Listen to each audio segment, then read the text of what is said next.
Hello and welcome everyone. This is Type V3 with a gunplay review of the 1 to 144th scale, Tryon 3. Team Build Buster's custom super robot mobile suit from Gundam Build Fighters Try. Alright, first off, this is a big high-grade kit, comprised of 19 parts in total. There's 12 main plastic runners, 3 frames of effect parts, 3 sets of polycaps, and 1 sizable sheet of stickers. Secondly, it's not an entirely new kit. In fact, it's a reuse of the HGUC Double Zeta Gundam, with some new parts molded in different colors. With that in mind, you can expect a fairly lengthy build for HG standards, though it never gets super complicated. Do pay special attention during the cleanup phase of the build though. Being based on a somewhat older kit, gate placement isn't perfect, and the bold red and blue plastic is very susceptible to awful nub marks. Otherwise, it should be a smooth process all around. Once assembled, you end up with not one, but 3 separate units, each representing the land, sea, and air. We'll start with the land-based Riku Tryon, and it's a fantastic representation of the Liger-based units seen in the anime. Colors are great, and the stickers are limited to the eyes, white teeth, and the inside of the mouth. From a visual standpoint, there's nothing to complain about here. It's got a fitting robotic feline look to it. The back cannon can hinge upwards and also pivot on its polycap. As for the limbs, each are connected on a ball joint with the knees on a single hinge and ball-jointed feet. Also, the mouth can open and close. Next is the aquatic unit, the Umi Tryon. It's essentially a robotic manta ray, and personally, while I don't think it looks very interesting, it is accurate to the animation model. Proportionally, it's correct, and the colors seem to be in all the right places too. Stickers are used in the eyes as well as the yellow triangles on the wings. Now, while you can move sections of the Umi Tryon, they're not technically points of articulation, as this is largely a static unit. Last is the aerial component, the Sora Tryon. It's a robotic bird with some odd proportions, though like with the Umi Tryon, it's accurate to the animation. Colors are spot on, and I like how most of it was achieved through proper part separation. Although the Sora Tryon does suffer from the worst implementation of stickers. The white face and eyes are okay, however the yellow highlights on the side of the bird head are simply awful. I don't recommend using stickers here. Additionally, if those large pink wings look familiar, they're actually the same ones used with the HG Star Build Strike. As for posing options, the claws can open and close with both the legs and wings, possessing some limited range of movement. As you're probably aware, these units combine and transform to create the singular Tryon 3 mobile suit. However, it's a sequence that can't be achieved through these 3 units alone.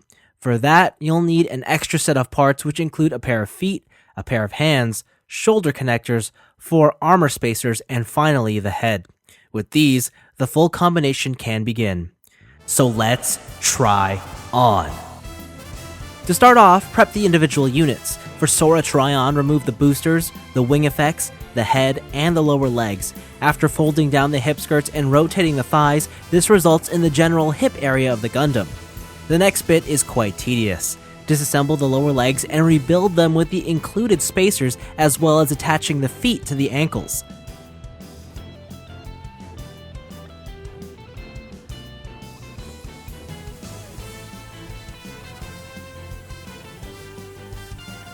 Connect everything back together, and you have the lower half of the mobile suit. For Umi Tryon, remove the tail, the arms, and the head unit. What's left is the torso of the Gundam. From here, plug in the shoulder connectors, then take the arms, rotate the wings to their appropriate spot, swing around the shoulder pads, replace the boosters with hands, and then pop the arms onto the torso.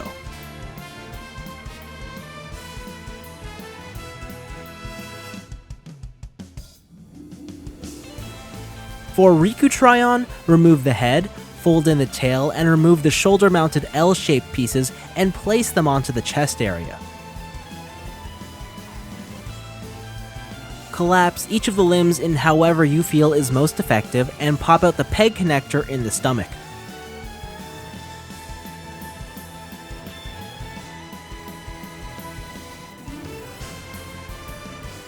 Attach the entire body as a backpack to the Gundam, and the lion head becomes the chest plate.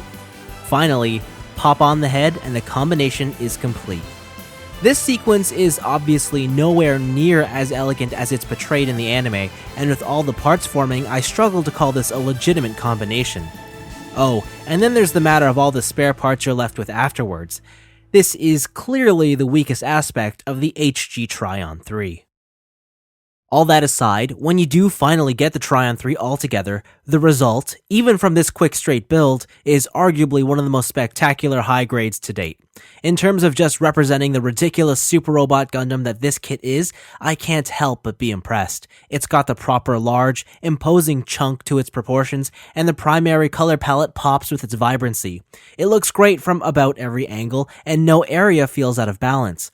What's most apparent in this form is the superb color separation of the kit. Almost none of it is achieved with stickers, save for the black vents in the legs. There's a good amount of surface detailing too, and the head is faultless in its sculpt.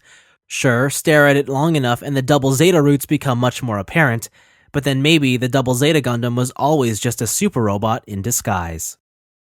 Anime accuracy is fairly high on the Tryon 3 with little else to do, although the kit would greatly benefit from panel lining. I would recommend going with black to add even more contrast to the bold colors, as this emulates the animation super robot look. Also, filling in some of the smaller square areas with some black paint wouldn't hurt either. Seam line coverage isn't the biggest issue here, still you may want to seal the seams on the upper legs as well as the upper arms and center of the backpack. Overall, it's a kit you should enjoy the look of without too much trouble. Height-wise, the Tryon 3 stands just shy of the 5.5-inch mark. It's got a lot of plastic and it has a weighty appearance. Still, I feel like it could have been larger considering the higher than average price point. For articulation, the head is on a lively ball joint with the neck on a forward hinge. The torso is on a large ball joint with decent movement all around. Shoulder connectors allow for slight back and forth swinging. The shoulders themselves are on universal joints, with the shoulder pads being on separate hinges. There's a swivel at both the bicep and elbow. The elbows are on a single hinge, and the wrists are on a small ball joint. The front hip skirts are on ball joints, with the side skirts being able to swing outwards and rotate too. Hips are on large ball joints with very limited range. There's a thigh swivel, limited double jointed knees, and the ankles are supported by a hinged ball joint. Articulation can be described as rather basic for a modern high grade. You can give it a variety of poses, though anything with meaningful expression is out of the question. The Tryon 3 doesn't include a lot of accessories. For starters, there's one extra pair of hands in open palm configuration. These, along with the included beam effects and the saber hilts on the backpack, give you the option to equip the Gundam with the Hyper Beam Sabers. Alternatively, you can leave the saber hilts on the backpack and use the parts as beam cannon effects. Lastly, the kit includes these smaller energy wings and a large sword blade. By taking these and combining them with the head from the Sora Tryon and the tail from the Umi Tryon, you can create Tryon 3's most devastating weapon, the Hyper Minovsky Cho-Ho Ken. It is exactly what it appears as, a big, dumb sword, and it's awesome.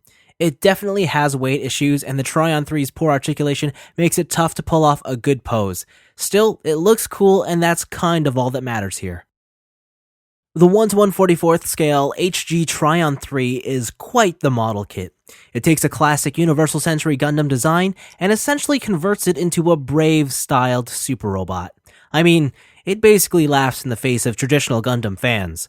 It's a bold idea, and one that Bandai were determined to achieve, no matter how complicated it meant this kit would end up turning out. And love it or hate it, they made it happen. Much like opinion is divided on the Tryon 3 itself, there are two distinct sides to this Gunpla's story. First is the combined Tryon 3 mode, and it's great. It just looks spectacular, and because this kit was always designed as a singular robot first, you don't get that fragility that's commonly associated with transforming kits. Sure, articulation could be better. Even so, if the appearance of the Tryon 3 is what sold you, this side of the kit shouldn't pose any real issues. On the other hand, the Tryon 3 falls apart, quite literally, when it comes to the forming of the separate units and the subsequent combination sequence. The whole method can be likened to disassembling a Lego set and rebuilding it back up as something else entirely. It's fine, that said, it totally spits in the face of the super robot-inspired transformation. Then there's the price point of 2,800 yen. Yes, there is a lot of plastic here. That said, the final product doesn't feel like it's entirely worth its asking price. No matter how you look at it, The high-grade Tryon 3 is a model kit that has a lot going against it straight out of the box, yet it's also one that you can't help but appreciate and admire due to its ambitious nature. At the end of the day, the Tryon 3 is squarely aimed at the Gundam fan that secretly possesses the beating heart of a super robot enthusiast. But that's all for me. Thanks for watching, and I hope this isn't a one-off and that we see more official crossover ideas from Bandai themselves.